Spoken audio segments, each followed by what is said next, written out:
Now, I'm going to summarize the story that Carroll Quigley presented in his 2 books. I'm going to paraphrase it in my own words, and I'm going to be as careful as I can not to exaggerate or to leave anything out that's important. And then when I'm all done, I'm going to go back to Quigley himself and read excerpts to illustrate that I have not distorted what he has said. But it's spread over so many pages that you have to bring it together and condense it. And that's going to be my mission now. See if I can do that. And here's the story.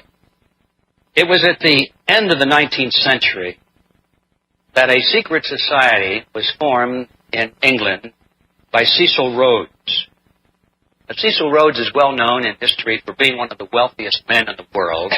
He was the top political figure in South Africa prior toward the end of the 19th century. He had amassed a tremendous fortune because he had acquired control of the diamond mines and the mineral deposits, primarily the gold deposits in South Africa. He had a monopoly over them, personal monopoly. You can imagine the amount of wealth, untold. I don't think anybody ever knew what it was or could count it. It was very private wealth. But it was perhaps one of the greatest, if not the greatest, fortunes in the world, certainly ranking up there with that of Rothschild. What people don't know is that when Cecil Rhodes died, none of that vast fortune went to his heirs. It was all transmitted and used for the purpose of creating a secret society.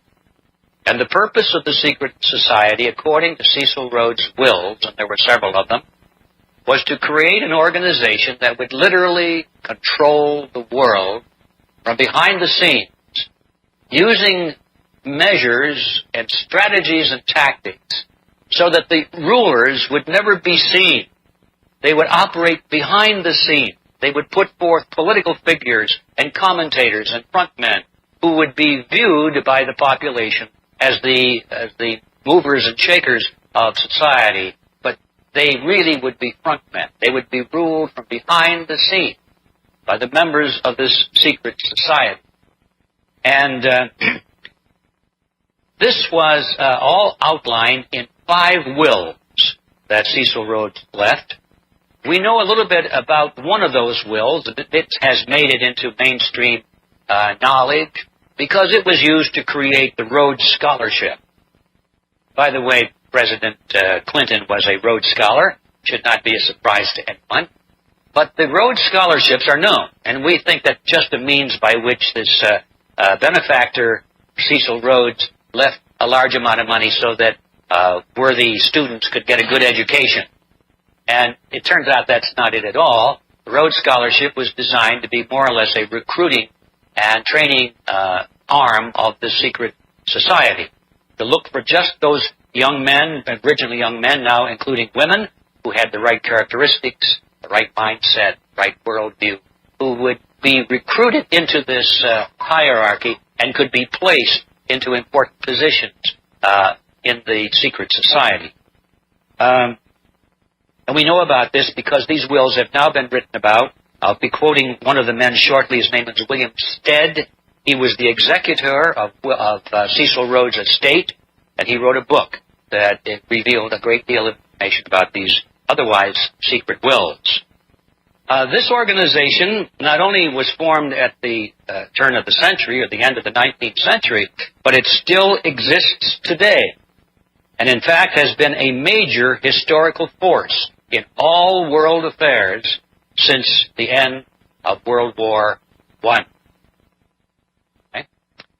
The goal of this group originally was to export the British model, the British culture, the British Empire. Cecil felt that the British had the finest legal system, the finest language, the finest culture, the finest government in the world, and it was, he felt, their obligation, noblesse noblesse, to rule the world so that they could spread this wonderful culture to the rest of the world, so the ignorant masses of the world could benefit from what they had developed in England. That was his original concept, and he wanted to do it in such a way that there would be very little, if any, resentment on the parts of the populations around the world who were being benefited by this transfusion. And that's one of the reasons for the necessity of keeping everything secret. Now, that evolved very quickly after Cecil Rhodes' death. It became clear that they weren't going to quite accomplish the spread of the British Empire in that fashion. And by the time they took in their American partners from the United States, people like the Rockefellers and so forth, this goal rapidly changed away from spreading the British Empire, the British culture, to creating what they called a new world order, which was a world government ruled from behind the scenes by the secret society, but based on the model of collectivism. Now, the methods, very important to understand the method by which they hoped to accomplish this. Not to be done by guns, not to be done by invading armies.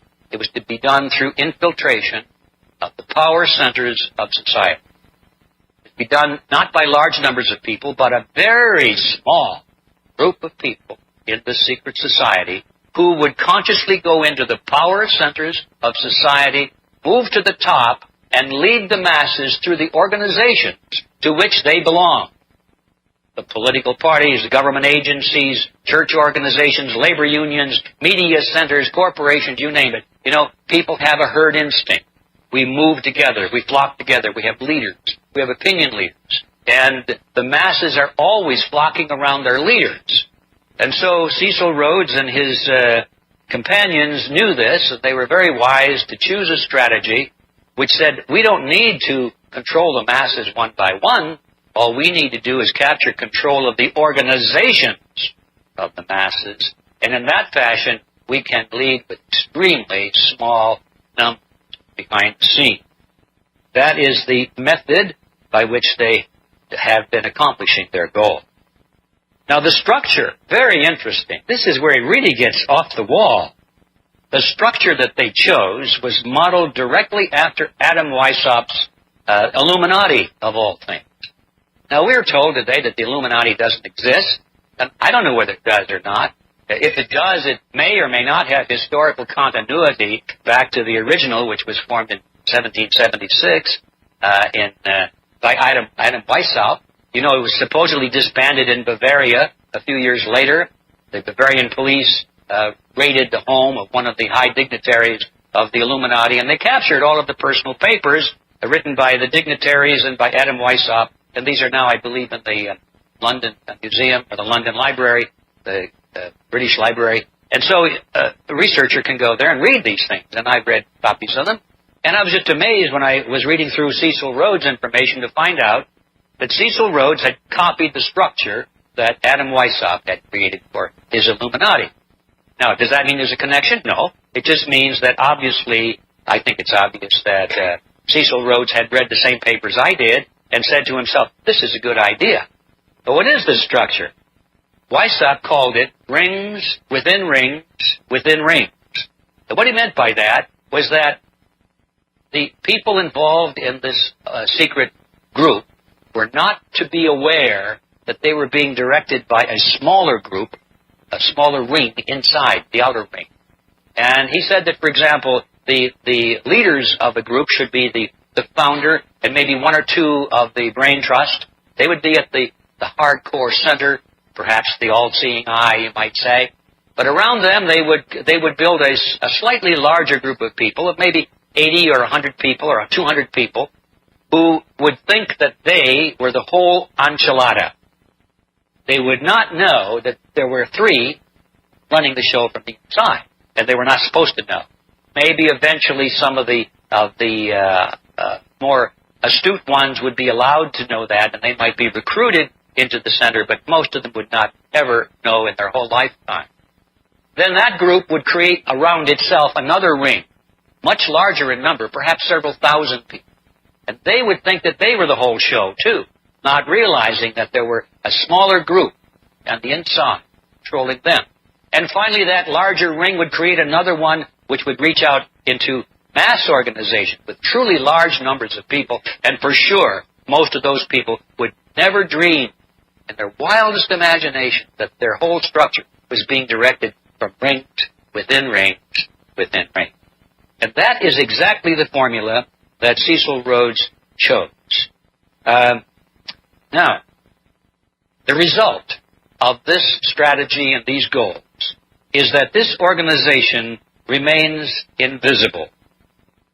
The inner circle of this very hard-to-see group, they call themselves the Society of the Elect.